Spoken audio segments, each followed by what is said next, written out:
अपनी गिरफ्तारी को चांदनी चौक के जेब कतरे से जोड़ दिया। कैसे, ये हम दिखाएंगे। इसके अलावा आबकारी घोटाले में 6 दिन की रिमांड खत्म होने के बाद सीएम केजरीवाल की आज राउज एवेन्यू कोर्ट में पेशी हुई। ईडी ने कोर्ट से केजरीवाल के लिए 7 दिन की अतिरिक्त रिमांड मांगी। हालांकि कोर्ट ने केजरीवाल को 1 अप्रैल तक ईडी के हवाले कर दिया। केजरीवाल की एक्सक्लूसिव रिमांड कॉपी है। कॉपी में ईडी ने कोर्ट से रिमांड बढ़ाने के लिए क्या अहम आधार दिया, उसकी एक एक डिटेल दर्ज है। देखिए,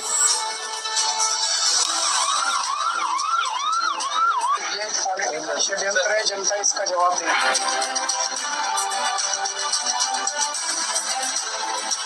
केजरीवाल की रिमांड कॉपी के मुताबिक 6 दिन के रिमांड के दौरान 5 दिन तक अरविंद केजरीवाल के बयान दर्ज किए गए।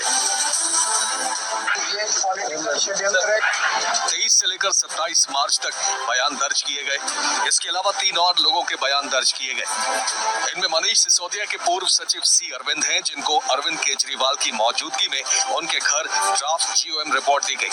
अरविंद केजरीवाल की रिमांड कॉपी के मुताबिक जिस दूसरे शख्स से पूछताछ की गई, उसमें आम आदमी पार्टी का गोवा का उम्मीदवार है, जिसने बताया कि गोवा में चुनाव के पूरा खर्च का हिसाब किताब आम आदमी पार्टी का दिल्ली दफ्तर रख रहा था।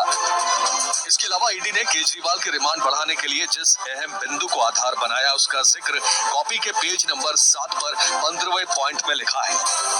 ईडी कस्टडी के दौरान गिरफ्तार व्यक्ति की पत्नी से संबंधित एक मोबाइल फोन का डेटा निकाला गया है और उसका विश्लेषण किया जा रहा है। हालांकि 21 मार्च को अरविंद केजरीवाल के परिसर की तलाशी के दौरान जब्त किए गए अन्य 4 डिजिटल उपकरणों का डेटा अभी तक नहीं निकाला जा सका है, क्योंकि गिरफ्तार व्यक्ति ने अपने वकीलों से परामर्श करने के बाद पासवर्ड प्रदान करने के लिए समय मांगा है।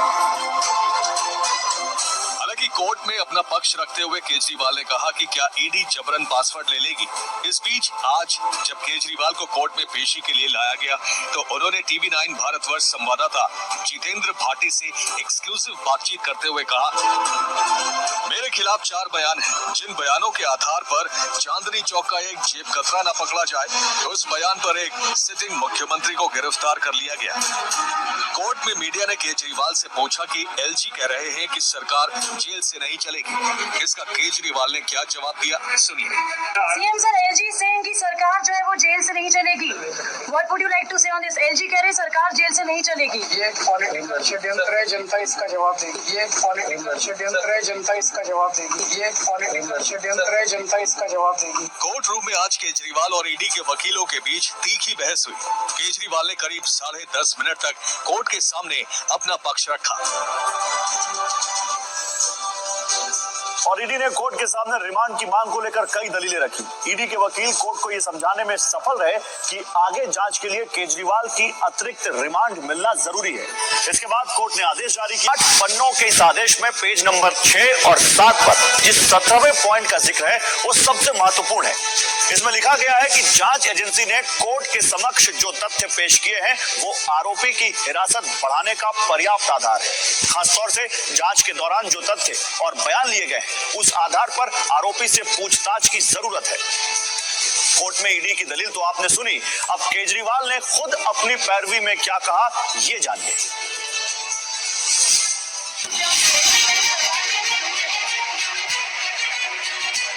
केजरीवाल ने कोर्ट के सामने कहा कि मुझे गिरफ्तार किया है, ना मेरे ऊपर कोई मुकदमा चला, ना आरोप बताए।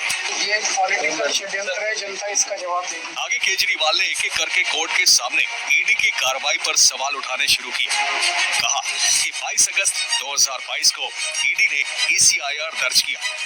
मुझको गिरफ्तार किया गया है, मुझे किसी कोर्ट में दोषी नहीं ठहराया गया है। ईडी अब तक 31,000 पेज के दस्तावेज जमा कर चुकी है। मेरा सिर्फ 4 बयान में जिक्र आता है।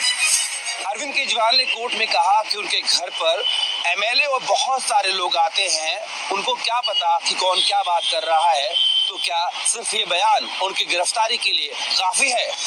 इसके जवाब में ईडी के वकील ने कहा कि सीएम की गिरफ्तारी के लिए अलग नियम नहीं है। सीएम के भी आम आदमी जैसे अधिकार हैं। केजरीवाल जानबूझकर सहयोग नहीं कर रहे हैं।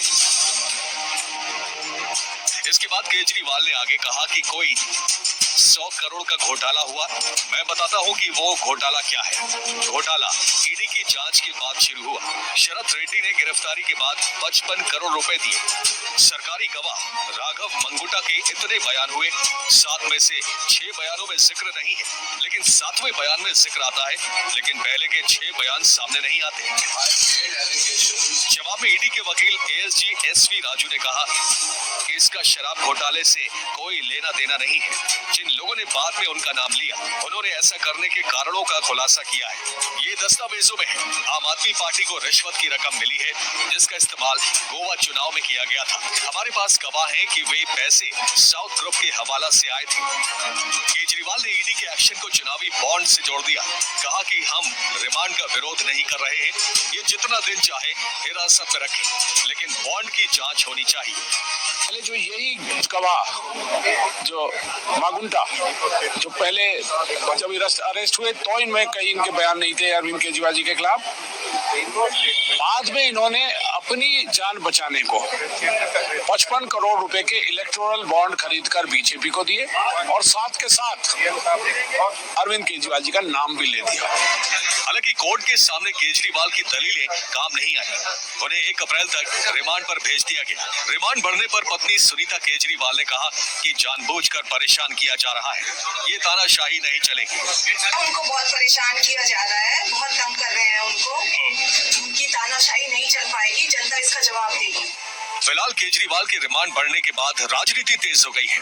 आम आदमी पार्टी ईडी के एक्शन पर सवाल उठा रही है, तो बीजेपी ने केजरीवाल के इस्तीफे की मांग और तेज कर दी है। तो केजरीवाल कह रहे हैं कि ईडी की जांच के सिर्फ 2 मकसद है, एक आम आदमी पार्टी को खत्म करना और दूसरा बीजेपी को चंदा दिलाना। ना पॉलिसी बनाने में घोटाला हुआ है और ना पॉलिसी लागू करने में। घोटाला ईडी की जांच में हुआ है। हालांकि केजरीवाल की रिमांड बढ़ने के बाद सियासत भी पुरजोर है। बीजेपी और आम आदमी पार्टी एक दूसरे के खिलाफ हमलावर है। एलजी कह रहे सरकार जेल से नहीं चलेगी। ये पॉलिटिकल षड्यंत्र है। कोर्ट ने कहा कि आप मुझे संविधान के अंदर वो आर्टिकल दिखाइए, कानून की वो धारा दिखाइए जो ये कहती हो कि मुख्यमंत्री अगर हिरासत में हो तो वो मुख्यमंत्री नहीं रह सकते। वो और भारतीय जनता पार्टी के जो टीवी विशेषज्ञ हैं, उनमें से कोई आदमी ऐसी धारा कोर्ट को नहीं बता सका। हाईकोर्ट ने ये कहा है कि ये निर्णय प्रशासनिक निर्णय एडमिनिस्ट्रेशन तय करेगा। तो जो संविधान और कानून की व्याख्या है वो सामने आ रही है, लेकिन अरविंद केजरीवाल के पास अगर नैतिकता होती तो अब तक इस्तीफा दे चुके होते।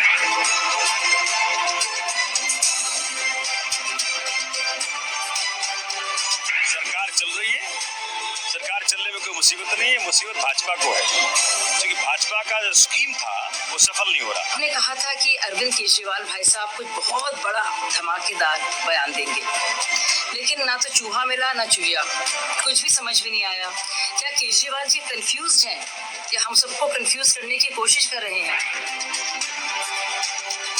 बिल्कुल साफ है कि आज के दिन में ईडी एक राजनीतिक हथियार है भारतीय जनता पार्टी का।